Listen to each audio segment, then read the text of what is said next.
Hello everybody, this is Dr. Kukreja A. Kalani and I'm here to speak about PTSD, that is the post-trauma stress related disorder.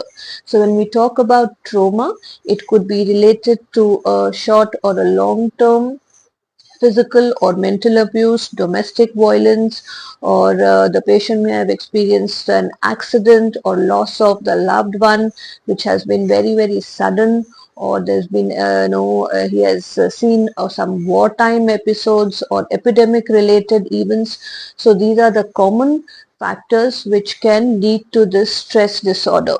Now, what are the symptoms? He experiences the constant tormenting thoughts, nightmares, and visions about the same thing. He relives the same moment over and over again.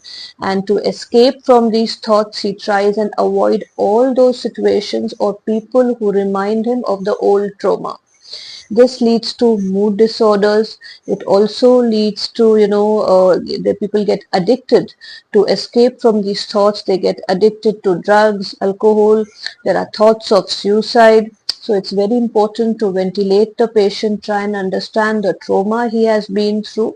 So CBT is very, very important because it helps in knowing the patient well and, trying and explaining them that, how they can come out of this difficult situation. But at times there are medicines needed, antidepressants, so as to help them not get into severe mood disorders.